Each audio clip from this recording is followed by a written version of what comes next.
Over the past couple of years, Universal Orlando Resort, which includes both Universal Studios and Islands of Adventure, has been becoming one of the coaster capitals of Florida. With recent additions like Hagrid's Magical Creatures Motorbike Adventure and the yet-to-be officially opened Velocicoaster, it's clear to see why this is the case. Universal Orlando has poured a ton of money into adding both thrilling and well-themed coasters into their park's lineup of attractions. With all that being said, however, it begs the question, how do these newer attractions stack up against some of Universal's classic coasters? Well, let's find out as I rank every single coaster that can be found at Universal Orlando Resort.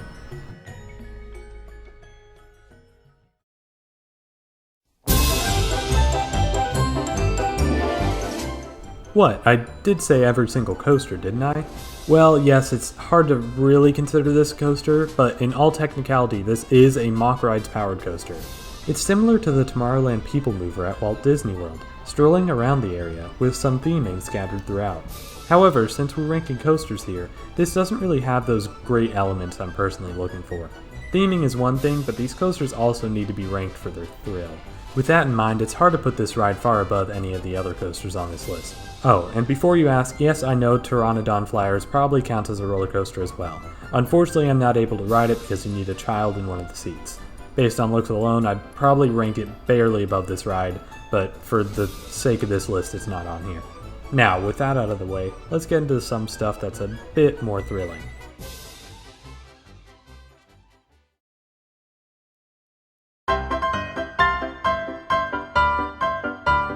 The first of two Vekoma Jr. coasters on this list, Woody Woodpecker's Nut House Coaster is not a bad ride in the slightest. For its intended audience being kids, this is definitely a pretty fun ride that I could see many enjoying. For myself though, I can't say I enjoyed this one as much as some others on this list. It gives me Barnstormer vibes, in the somewhat minimal theming and the really short length. In fact, this ride is barely over 40 seconds long. All that being said though, this definitely isn't a bad ride. It's a great ride for its intended audience, and a great starting coaster for many, but for me this does have to place pretty low on my list.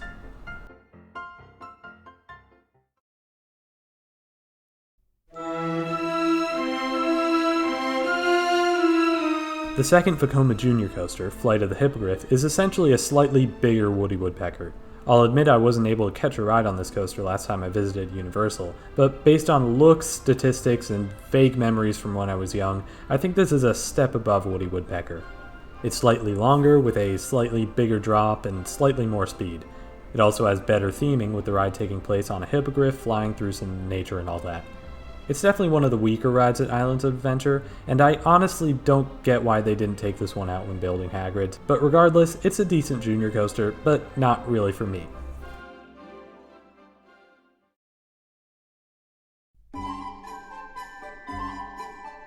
Here's another ride that's technically a coaster, but only really in technicality.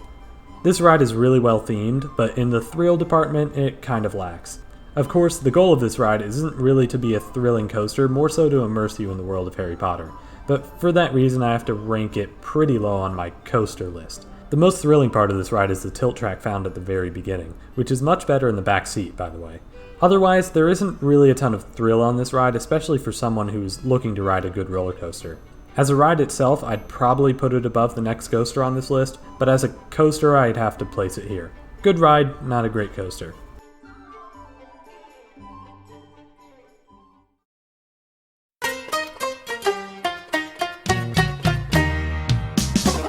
This is one of those coasters you either love or hate, and unfortunately I lean more towards the latter option. I wouldn't say I hate this ride, but I'm not really a fan either.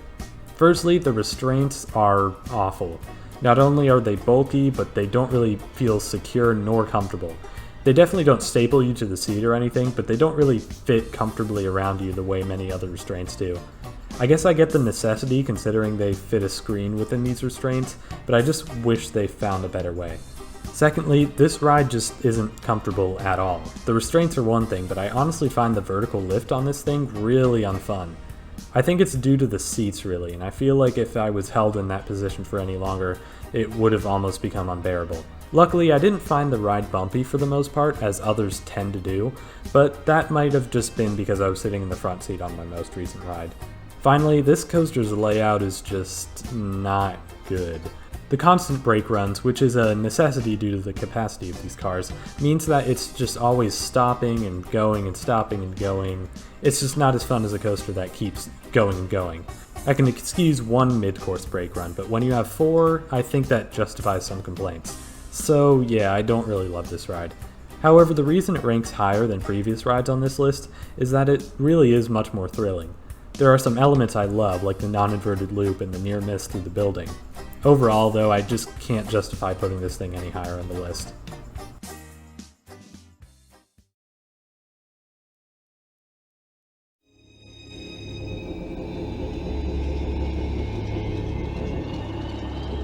Ah yes, Revenge of the Mummy.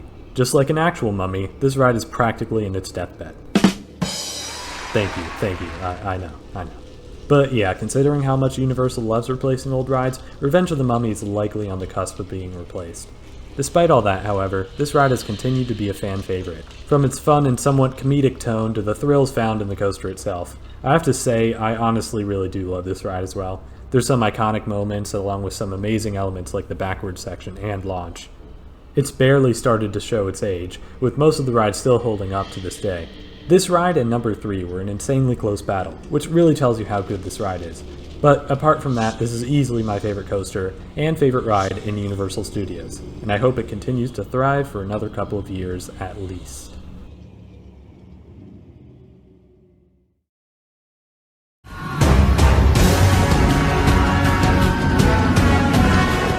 Just cracking the top 3 is the Incredible Hulk coaster.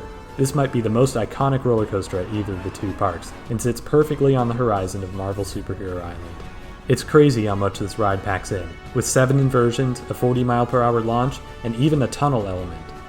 Even for being number 3 on this list, this is probably a top 10 coaster in the state of Florida as a whole.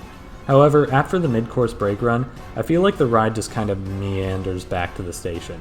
It's a somewhat minor complaint considering everything else this ride packs in, but that, along with the minimal theming, means that this doesn't really make it to the top 2.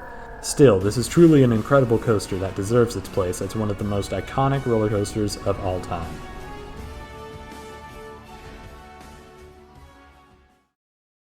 Which leaves us with the last 2 coasters on the list, and the 2 newest ones. Hagrid's Magical Creatures Motorbike Adventure, and Jurassic World Velocicoaster. I had the chance to ride both of these multiple times on my latest trip to Universal Orlando Resort, and after much deliberation, I think I'd have to choose Jurassic World Velocicoaster. But let's talk about the runner-up first.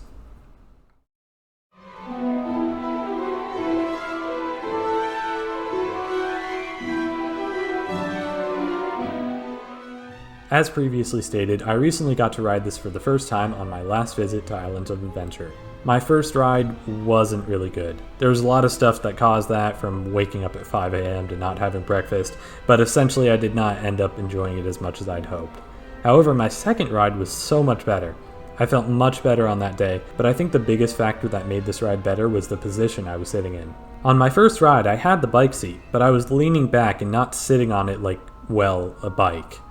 On my second ride with the bike seat, I actually leaned forward and rode it like a bike, and it felt so much better. I got to ride this thing 3 more times after that, 2 of them being in the sidecar, and with my absolute best ride being my 4th one where I got to ride in the front seat. And let me just say, this ride is really something special. From the amazing theming and animatronics to all the amazing elements, this really is one of the best coasters ever created. Hagrid's is really a ride you have to experience in person. I had already spoiled myself and watched POVs beforehand, but the speed of this ride really can't be captured in videos. The feeling of riding the motorbike, speeding and turning throughout, is really exhilarating. I love the spike, especially near the front, and the drop was way better than I was expecting it to be. Overall, this is a really incredible ride and a worthy replacement to Dragon Challenge.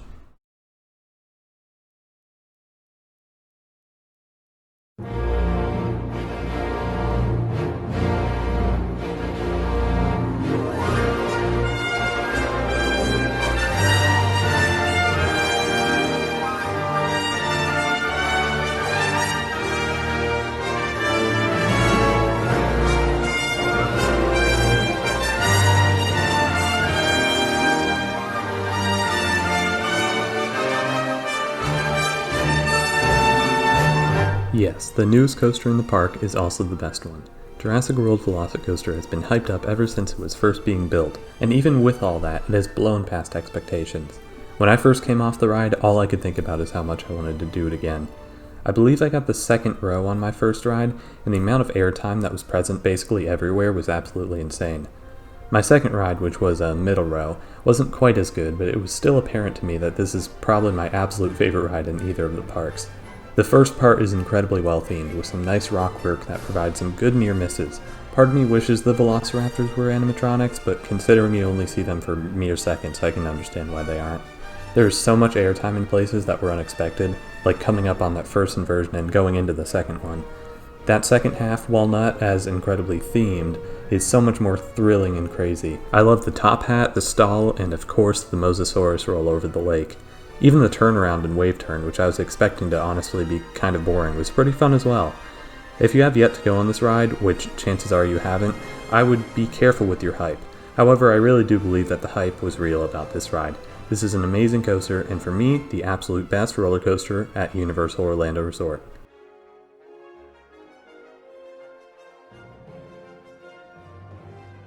And that's that. I hope you all enjoyed this video. I'm trying something new with this, being one of my first video essays, along with my first time really talking about theme parks, so please be sure to leave any criticism in the comments. Otherwise, if you liked the video, feel free to like or subscribe, and I'll see you all next time. Bye.